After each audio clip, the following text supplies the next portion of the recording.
이제 20장 말씀에서도 하나님의 말씀이 또다시 에스겔에게 임하는 것을 우리는 확인할 수가 있습니다.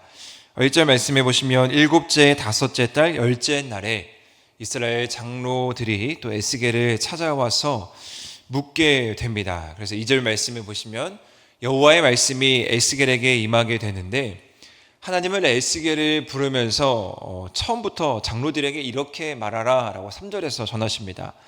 내가 나의 목숨을 걸고 맹세하거니와 너희가 내게 묻기를 내가 용납하지 아니한다 라는 것이죠. 하나님께서 목숨을 걸고 맹세하신다, 아주 완고한 하나님의 마음을 표현하고 계신데, 이것이 긍정적인 맹세가 아니라 아주 부정적인 맹세입니다. 절대 용납하지 않겠다라는 말씀인데요, 그 이유는 간단합니다. 아직도 여전히 그들의 마음 가운데 있는 우상, 하나님을 향하는 그 마음이 다른 곳에 있음을 하나님께서는 지적하시고, 성경은 그것을 가증한 일이라고 말씀하시면서 그들을 용납하지 않겠다라고 이야기하는 분명한 이유를 제시하고 있습니다. 특별히 4절 말씀에 보시면 조상들의 가증한 일이라고 이렇게 이야기하고 있는데요, 여기서 조상들의 죄를 언급하는 이유가 무엇인가?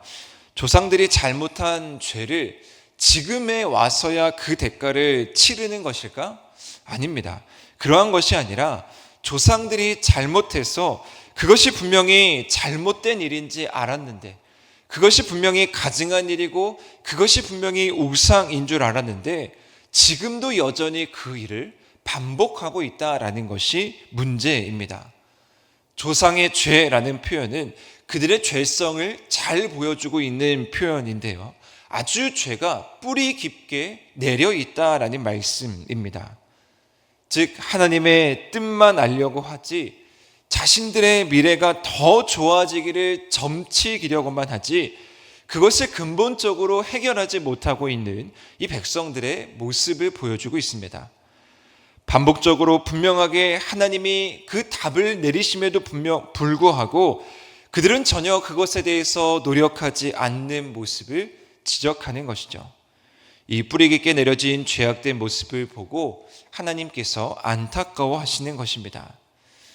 자, 그러면서 5절, 7절 말씀에 보시면 이 조상들의 죄와 관련해서 하나님께서 어떻게 이스라엘 백성들을 이끌었는지, 즉 조상들을 어떻게 내가 이끌었는지를 이야기하고 있습니다. 너무나 잘 알고 있는 말씀인데요, 이스라엘을 택하시고 애굽 땅에서 인도하여 내시고 적과 꿀이 흐르는 땅, 그 중에 아름다운 곳에 이르게 하신, 즉 가나안으로 이르게 하신 그 말씀을 다시 한번 언급하고 있습니다. 하나님이 이스라엘 백성들을 이 애굽에서부터 구출해낸 목적이 무엇입니까? 먼저는 애굽에서 생활했던 그들의 노예 근성을 버리기 위함이었죠. 노예 생활을 청산하고 더 이상 애굽이라는 나라의 속국으로 그들의 눈치를 보며 아무것도 하지 못하는 그런 불쌍한 존재로 살아가는 것이 아니라 이제 하나님이 주인된 백성, 하나님이 이끄시는 삶, 그래서 더 이상 세상의 권력이 아닌 하나님의 자녀로 살아가는 그들의 본성을 바꾸려고 했던 것이 바로 출애굽의 사건이었습니다. 자, 그리고 더 나아가 그들은 그렇게 본성을 바꾸는 여정이 계속해서 그들 삶 가운데 있었습니다. 광야 생활을 통해 그들을 훈련시키시고 연단시키시면서 그들을 하나님의 백성으로 바꾸어 가려고 하는 목적, 그리고 가나안 땅에 들어가서도 그들이 이제 말씀의 주인공이신 하나님을 바라보면서 나아가는 그 가나안 여정, 다 공통점이 무엇이냐면요, 애굽에서 건져내시고 광야 생활을 하시고 가나안 생활을 하셨던 그 모든 공통점은 무엇이냐면 다른 것이 아닙니다. 오직 하나님을 바라보는 것이 그들의 삶의 공통점이라는 것입니다. 애굽에서 건져내신 하나님, 주인 되신 하나님을 바라보는 것, 광야에서 척박하지만 아무것도 없지만 그 가운데에서 하나님을 바라볼 수 있는 것, 화려한 땅, 적과 꿀이 흐르는 땅 가나안에 들어갔지만 그들이 다른 것을 바라보는 것이 아니라 그들이 하나님을 바라볼 수 있는 것, 그것이 바로 하나님의 목적이었습니다. 그래서 하나님은 그들에게 이방의 것을 탐내지 말고 눈독 들이지 말라고 늘 경고하셨죠. 가나안의 것, 더 이상 그들이 가나안의 것에 눈독 들이며 살아가는 것이 아니라 그들이 하나님을 바라보면서 하나님을 주인된 삶으로 살아가는 것, 그것을 가장 최우선으로 하는 것이 하나님께서 지금까지 이스라엘 백성을 이끄셨던 가장 중요한 원칙이었습니다. 즉 조상들이 벌였던 그 가증한 일을 애굽에서부터 처단하려고 했던 것이 바로 하나님의 목적이었던 것이죠. 그러나 그들은 그 하나님의 말씀을 알매도 불구하고 실천하지 않았기 때문에 반복적으로 그 가증한 일, 반복적으로 죄를 지금도 여전히 범하고 있었다라는 것입니다. 7절에서 그 말씀을 잘 표현하고 있는데요. 너희는 눈을 끄는 바 가증한 것을 각기 버리고 라고 이야기하고 있습니다. 눈을 끄는 것들이 그들이 어디에 있든지 어떤 처신에 처해 있든지 있었다라는 것입니다. 애굽에서 눈을 끄는 것이 있었고, 광야에서 눈을 끄는 것이 있었고, 가나안에서는 가나안에서, 또 지금 포로 생활하는 가운데에서도 여전히 눈을 끄는 것이 동일하게 있었다라는 것입니다. 이 말씀은 무엇을 의미하냐면요, 이것은 눈을 끄는 것은 우리의 상황과 환경에 얽매이지 않는다라는 것입니다. 얼마나 우리 주변에도 많이 눈을 끄는 것이 있습니까? 죄악의 뿌리를 뽑아 온전히 하나님을 바라보는 것 간단한 일 아닌가라고 생각할 수 있지만, 이스라엘 백성들도 또 우리도 여전히 과거부터 지금까지 반복적으로 넘어지고 또 넘어지고 있습니다. 이것이 바로 뿌리 깊은 아주 무서운 죄성이라는 것이죠.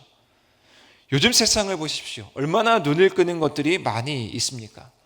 우리가 이 작은 핸드폰을 하나만 켜고 검색하면 원하든 원치 않든 수많은 볼거리들이 눈앞에 놓여지게 됩니다. 너무나 쉽게 그러한 것들이 노출이 되어 있다라는 것이죠. 자극적인 것, 폭력적인 것, 그러한 것들에 자꾸 노출되다 보니 무엇이 옳고 그른지 판단하는 능력도 흐려지게 되는 것입니다. 오늘 말하고 있는 이 가증한 것은 커다란 것이 아닙니다. 계속해서 에스겔은 우상숭배를 이야기하지만 우상숭배의 정의가 무엇입니까? 우리가 하나님보다 더 사랑하는 것, 우리가 하나님보다 더 관심 있는 것, 우리의 마음 가운데 주인을 하나님으로 섬기지 못하는 것, 그 모든 것이 우상숭배 아니겠습니까? 우리 스스로를 위해서 우리는 기도해야 하는 것이죠. 매일매일 우리의 삶이 하나님께로 향하기를, 우리가 그러한 마음이 있기에 오늘 이 새벽에 자리를 지키고 말씀을 묵상하고 다시 한번 주님께 나아가는 것 아니겠습니까?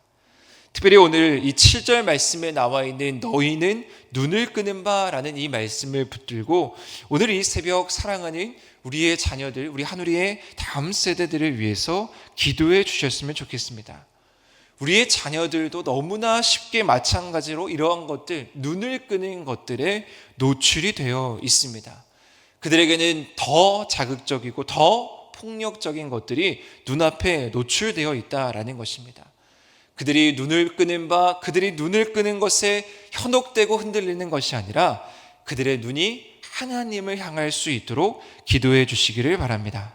8절 9절 말씀에도 보시면요, 그들이 반역했고 내 말을 듣지 않았고 눈을 끄는 바 가증한 것을 버리지도 않았고 우상을 떠나지도 않았다라고 다시 한번 말씀하고 있습니다. 자, 에스겔 입장에서, 하나님의 말씀을 대언하고 있는 에스겔 입장에서 이 얼마나 힘 빠지는 이야기겠습니까? 택하시고 애굽에서 구출해줬고 광야에서 연단시켜줬고 적과 꿀이 흐르는 땅으로 인도했으면 사실 에스겔이 봤을 때 하나님 입장에서는 할 만큼 한 건 아니겠습니까?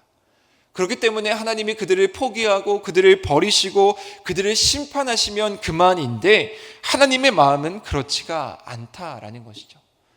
그들이 여전히 배반하고 그들이 여전히 하나님을 멀리하고 그들이 여전히 가증한 일을 떠나지 않음에도 불구하고 하나님은 에스겔을 통해서 다시 한번 말씀을 허락하고 계시는 하나님의 모습을 우리는 볼 수 있습니다.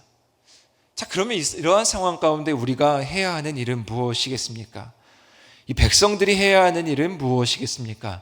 오늘 말씀에서 계속해서 반복되고 있는 두 가지의 포인트가 있습니다. 첫 번째는 주 여호와께서 이같이 말씀하셨다라는 말씀이 반복되어 있고요. 또 두 번째는 나는 여호와 너희 하나님이다 라는 말씀이 반복되어 있습니다. 저는 이 말씀을 이렇게 적용하고 싶습니다. 주 여호와께서 이같이 말씀하셨다. 첫 번째는 들어야 한다라는 것이고요. 두 번째, 나는 여호와 너희 하나님이다 라는 이 두 번째는 알아야 하는 것입니다. 우리는 하나님의 말씀을 들어야 되고요. 우리는 하나님을 알아야 됩니다. 주 여호와의 말씀이 임할 때 우리는 그 말씀을 들을 수 있어야 되고, 나는 너의 여호와 하나님이다 라고 말씀하실 때 그 하나님이 어떠한 분인지를 우리는 분명하게 알아야 한다라는 것이죠. 이 두 가지가 우리 삶 가운데 반복적으로 이루어질 때 우리는 뿌리 깊은 죄성, 조상들로부터 계속해서 이어져 지금까지도 해결되지 않은 그 죄성을 조금씩 벗어날 수 있다라는 것입니다. 오늘 본문 말씀에 보시면 재미있게 두 가지의 맹세가 나오는 것을 발견할 수 있습니다. 3절에서는 아까도 언급드렸지만 3절에서 나타나는 맹세는 너희들을 용납하지 않겠다, 심지어 목숨을 걸고 용납하지 않겠다라는 하나님의 부정적인 맹세이고요. 또 5절 말씀에 보시면 5절에 나타나는 맹세는 애굽 땅에 나타나서 너희를 지켜주겠다, 그러니까 지켜준다라는 맹세입니다. 하나님께서 이 두 가지의 상반된 맹세를 하시는데 분명하게 하나님은 거짓 없는 맹세를 하셨습니다. 하나님은 신실하신 분이기 때문에 이 두 가지의 맹세는 다 이루어진다라는 것입니다. 자, 그러면 결국 이 맹세의 결론은 백성의, 즉 하나님의 자녀들의 몫이라는 것이죠. 우리는 하나님께서 나를 끝까지 지켜주신다라는 맹세를 알기 때문에 믿음을 지키면서 지금까지 오는 것이고요. 하나님의 심판이 있다라는 것도 분명하게 알기 때문에 우리는 우리가 구원된 자녀라는 사실을 날마다 감사하면서 나아가는 것 아니겠습니까? 만약 우리 삶 가운데 하나님이 목숨까지 거시면서 나를 거절하시고 나를 심판하신다? 우리는 그런 일을 상상조차 하지 않을 것입니다. 자, 그러면 우리는 이 맹세가 오늘 우리에게는 부정의 맹세가 아니라 긍정의 맹세로 다가와야 하는 것입니다. 오늘도 우리는 주님이 나를 향한 긍정적인 맹세, 나를 지켜주시고 나를 구원해 주시는 분이시구나, 그렇기 때문에 우리는 말씀을 지키고 말씀을 알고 말씀을 듣는 일에 오늘도 최선을 다하며 나아갈 수 있는 충분한 이유가 마련되는 것 아니겠습니까? 오늘 가증한 일을 벌이면서 뿌리 깊은 죄성 가운데 놓여진 이스라엘 백성들을 기억하시면서 특별히 우리의 사랑하는 자녀들, 손주들, 지금도 여전히 그러한 죄에 노출되어 있는 그 연약한 영혼들을 위해서 기도해 주시고, 우리가 말씀을 듣고 알아가는데 최선을 다하며 나아갈 수 있는 귀한 하루 될 수 있도록 우리 기도하시면서 더욱더 주님께로 나아가는 귀한 하루 되시기를 주님의 이름으로 간절히 축원드립니다.